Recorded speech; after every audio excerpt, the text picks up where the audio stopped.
नमस्कार, एसएनसी आवाज में एक बार फिर आपका स्वागत है। सिंगरौली भाजपा के वरिष्ठ नेता गिरीश द्विवेदी से हमने बात किया, खास तौर से जब वोटिंग हो गया है और 3 दिसंबर को जो ईवीएम काउंटिंग के बाद रिजल्ट आने वाला है, उसको लेकर एक तूफान से पहले की खामोशी दिखाई दे रही है। ऐसे में सिंगरौली भाजपा के वरिष्ठ नेता गिरीश द्विवेदी, उस पर हमने उनकी खामोशी को तोड़ते हुए ये जानने की कोशिश किया कि यहाँ भाजपा की जीत को लेकर और प्रदेश में भाजपा की जीत को लेकर वो कितने आश्वस्त हैं। और इसके साथ साथ जब एक वरिष्ठ है, जमीनी स्तर पर उनका एक जुड़ाव है और लोग उन्हें खुद भी एक सिंगरौली के बेहतर नेतृत्व के तौर पर देखना चाहते हैं। ऐसे में खुद उनकी सोच इसको लेकर क्या है।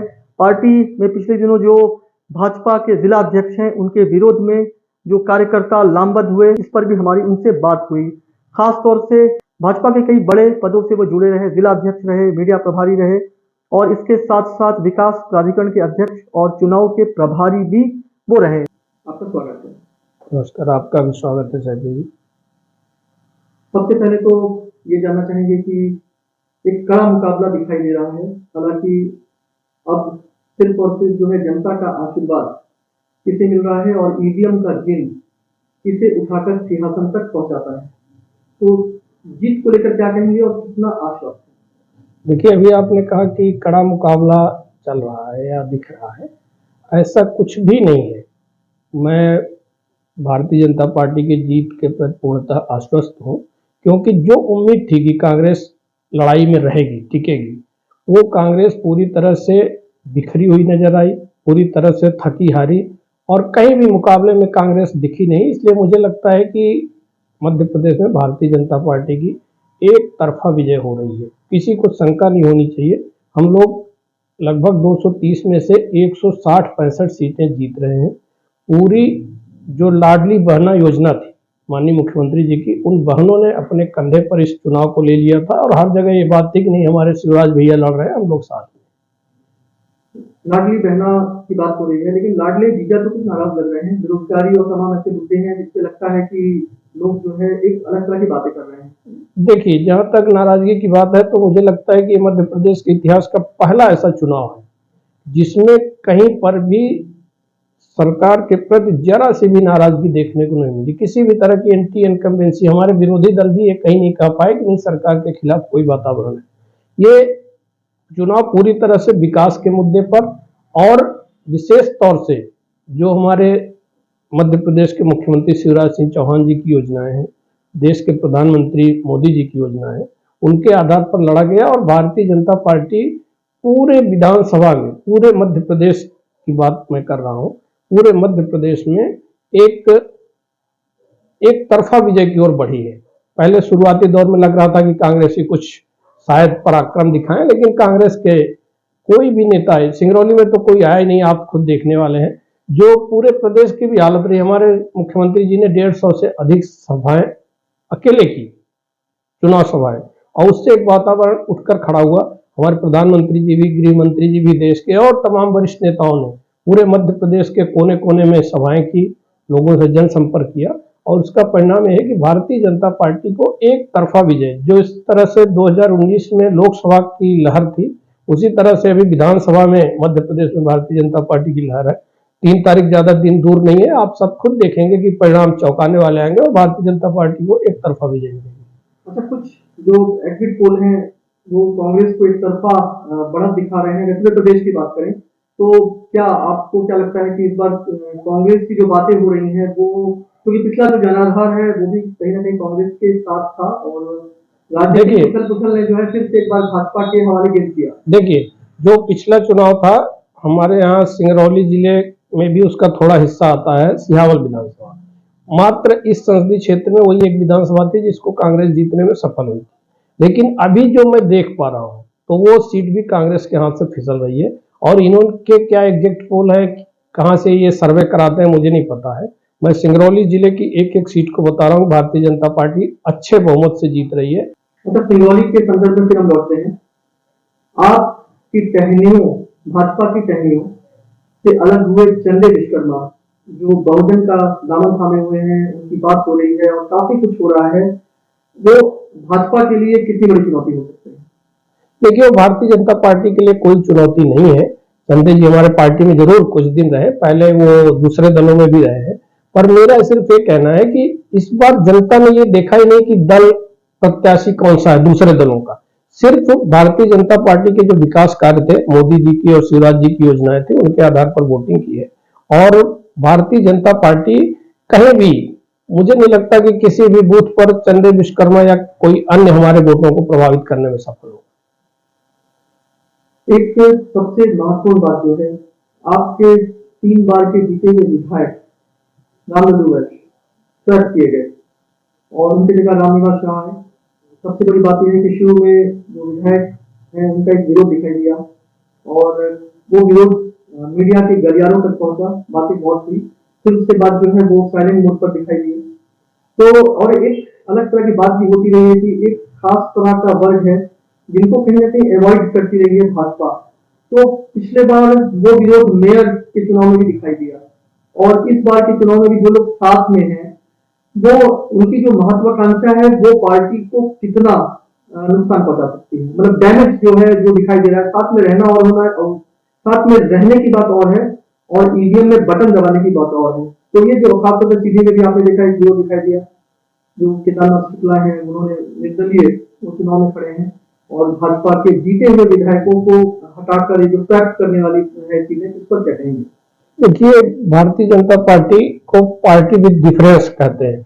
वो सिर्फ इसलिए कि ये हमारा कैडर बेस संगठन है। भारतीय जनता पार्टी कार्यकर्ताओं पर आधारित संगठन है और इसमें किसी व्यक्ति की महत्वाकांक्षा हो सकता है पूरी ना हो तो वो नाराज हो जाए। जहां तक आपने दो नेताओं की बात की, सम्मानीय रामलल्लू वैश्य जी की और केदार शुक्ला जी की, दोनों ही वरिष्ठ हैं। रामलल्लू जी को पार्टी ने मेयर बनाया, फिर पार्टी ने 3 बार विधायक बनाया और अब उनकी उम्र भी, स्वास्थ्य भी और तमाम बातें रहती हैं। पार्टी जब कोई भी राजनीतिक दल चुनाव में जाता है तो जीतने के लिए जो सर्वे में और अन्य आधारों पर जो सबसे प्रमुख दिखाई देता है उसकी तरफ जाता है। रामनिवास जी भी हमारे बहुत ही कर्मठ और पुराने साथी हैं, कार्यकर्ता हैं, पार्टी के जिला अध्यक्ष रहे हैं, जिला महामंत्री रहे हैं, जिला उपाध्यक्ष, कई दलों पदों पर काम किया है।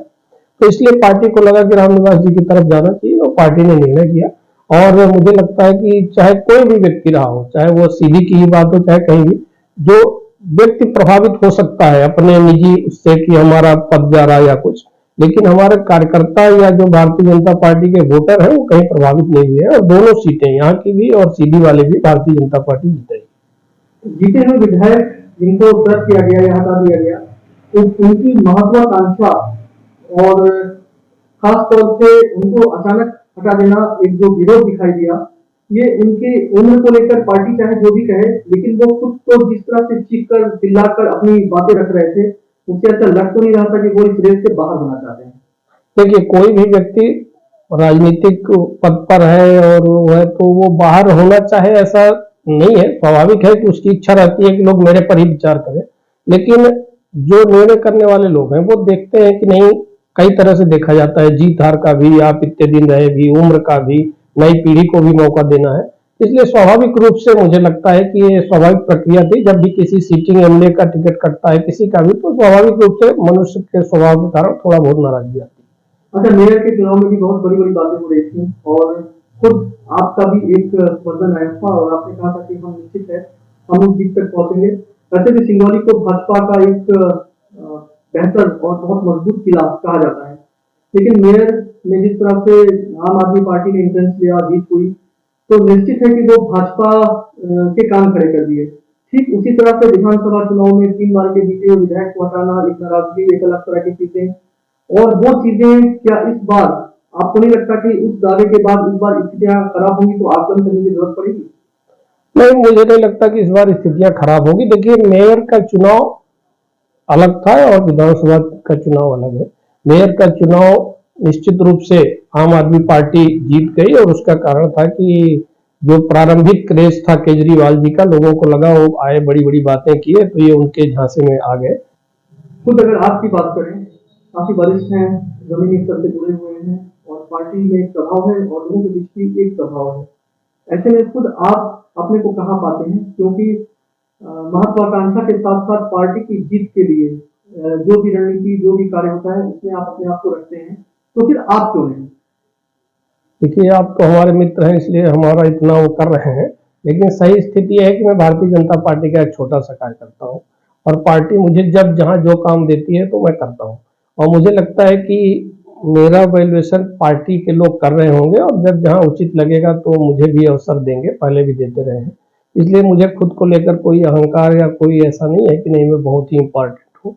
मैं अपने को एक पार्टी का छोटा सा कार्यकर्ता मानता हूँ और मुझे इस बात का गर्व रहता है कि मैं लंबे समय से जब से पार्टी से जुड़ा तो एक ही पार्टी में और कोशिश करता हूँ कि निष्ठापूर्वक काम करूँ। पार्टी जैसा भी अवसर देती है और जैसा आगे भी देगी तो मैं करने के लिए हूँ। बाकी अपने को लेकर बहुत हमारे दल में एक सामान्य वो रहती है, मतलब सिद्धांत ही है कि पहले देश फिर दल और फिर हम। तो इसलिए हम अपने को आगे करके और कोई काम नहीं करते हैं। पार्टी जिस तरह का भी काम देती है और जिस काम के लायक समझती है उस पर हम खरा उतरने का प्रयास करते हैं। आप पार्टी के अनुशासन की बात करते हैं, साथ में रहकर लोगों की एकता की बात करते हैं, लेकिन पिछले दिनों जो एक घटनाक्रम हुई जिसमें सैकड़ों की संख्या में लोग पहुंचकर जिला अध्यक्ष के विरुद्ध नारा लगाया और इस्तीफा देने के लिए पहुंच गए और तरह तरह की बातें हो रही थी। क्या यही एकता है जिसके बल पर आप जीत की बात कर रहे हैं और जो जीत दिखाई दे रही है उससे पहले जो फूट दिखाई दे रही है वो भी तो खतरनाक है। देखिए, जहाँ तक चुनावी जीत का विषय है तो उसमें हम पूरी तरह से आश्वस्त हैं। कहीं भी किसी तरह से आपसी मतभेद का असर हमारे चुनाव पर नहीं पड़ा है। जो घटनाक्रम आप बता रहे हैं भी चुनाव के बाद का है और मुझे लगता है कि इसके लिए मुझे पार्टी ने अधिकृत भी नहीं किया है और मुझे अगर कहीं कुछ लगा कि इस पर बात करनी है तो हमारे पार्टी का जो फोरम है हम उस पर करेंगे। उचित नहीं रहेगा कि इसको हम मीडिया पर कोई चर्चा करें। अच्छा, आप जो है ये जो घटनाक्रम हुई है या तमाम तरह की चीजें जिस पर बात होती है, भाजपा के वरिष्ठ नेता हैं और भाजपा में जिनको भी एक महत्वपूर्ण जिम्मेदारियां मिलती हैं उनको सबको लेकर चलने की बात हमेशा से होती रही है। तो ये जो चीजें आपको दिखाई देती है इस पर अपना एक नजरिया तो आप रख ही सकते हैं कि इसको लेकर आप क्या कहेंगे, आपका विजन इसको लेकर। मैं सिर्फ इतना कह रहा हूँ कि भारतीय जनता पार्टी चुनाव में पूरी तरह से एकजुट थी और आगे भी जो भी चुनाव होंगे या जो भी पार्टी के कार्यक्रम होंगे हम सब एकजुटता के साथ खड़े रहेंगे। जो हमारे बीच थोड़े बहुत मतभेद कहीं अगर होंगे बड़ा परिवार होने के नाते तो उसको हम निपटा लेंगे आपस में।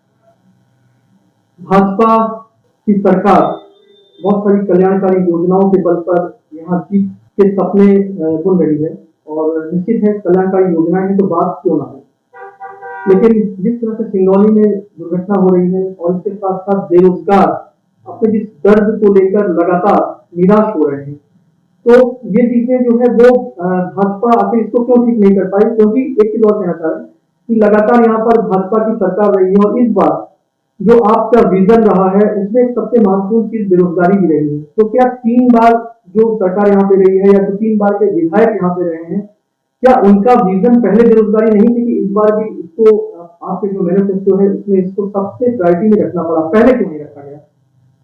देखिए, कोई भी क्षेत्र हो अगर वो विशेष तौर से औद्योगिक क्षेत्र है तो रोजगार की बातें हमेशा आती हैं और आएंगी। जो औद्योगिक नहीं है वहाँ भी बेरोजगारी की समस्या है, लेकिन यहाँ चूंकि अपेक्षाएं अधिक जुड़ी हैं और हमारे माननीय मुख्यमंत्री जी ने भी स्थानीय लोगों को 70% रोजगार देने की बात कही है। और मैं नहीं कह रहा हूँ कि पहले के लोगों ने कुछ नहीं किया, निश्चित रूप से किया होगा। आगे जो सुधार की संभावना जितनी भी गुंजाइश होगी तो हम लोग और मिलजुल कर करेंगे। जहां तक रह गई रोड एक्सीडेंट की बात, सड़क दुर्घटनाओं की बात, आपकी बात को यहाँ रोक कर ये कहूंगा कि भाजपा के फ्रेम से अलग हटकर आप यहाँ के युवक रहे हैं, यहाँ के वरिष्ठ व्यक्ति हैं, उस दर्द को महसूस करते हुए आप ये बताइए जो हजारों की भीड़ बेरोजगारों की दिखाई देती है, क्या वाकई में अगर इसको गंभीरता से लिया गया होता, इतनी सारी कंपनियां हैं और ये बात बार बार उठती है कि बाहर के लोगों को काम दिया जा रहा है, काम हर योग्य व्यक्ति को मिलना चाहिए, लेकिन यहाँ के लोग अगर नजरअंदाज हो रहे हैं, हजारों की भीड़ दिखाई दे रही है, तो क्या इससे वाकई में एक जीत कही जा सकती है कि हाँ पार्टी ने एक बेहतर सोच के साथ काम किया है? देखिए, निश्चित रूप से आप जो कह रहे हैं मैं निजी तौर पर ये मानता हूँ कि सुधार की पर्याप्त गुंजाइश है और बेरोजगारों को रोजगार मिलना चाहिए। क्योंकि अगर किसी भी नौजवान का सपना होता है कि अगर वो वयस्क हो गया है, अगर वो किसी काबिल है तो उसको काम मिले जिससे वो अपना और अपने परिवार का, अपने पेरेंट्स का सहारा बन सके। तो इसलिए मैं रोजगार देने के मुद्दे पर पूरी तरह से मतलब सहमत भी हूँ और चिंतित भी हूँ कि देना चाहिए लोगों को। जितनी भी गुंजाइश बनेगी तो हम लोग जरूर कोशिश करेंगे। पर पहले वालों के लिए अगर हम कहें कि नहीं किया या कुछ किया तो वो थोड़ा सा जाने वाले व्यक्ति के साथ भी और मेरे राजनीतिक उस पर भी, इमेज पर भी उचित नहीं लगेगा। मैं सिर्फ ये कह रहा हूँ कि सुधार की जो भी संभावनाएं होंगी, जितनी भी गुंजाइश होगी, हम लोग उसको मिलकर करेंगे और लोगों को कोशिश करेंगे कि सबको रोजगार मिले। तो ये थे भाजपा के वरिष्ठ नेता गिरीश द्विवेदी और 3 दिसंबर को ईवीएम की काउंटिंग के बाद वो जीत के प्रति आश्वस्त हैं। उनका कहना है कि सिंगरौली की तीनों विधानसभा तो हम जीतेंगे ही, इसके साथ साथ प्रदेश में भी भाजपा की सरकार बनेगी और वो एक बहुमत के साथ प्रदेश में लौट रहे हैं और सिंगरौली की तीनों विधानसभा सीट तो हर हाल में जीत रहे हैं। एसएनसी आवाज के साथ सैफी अब्बास।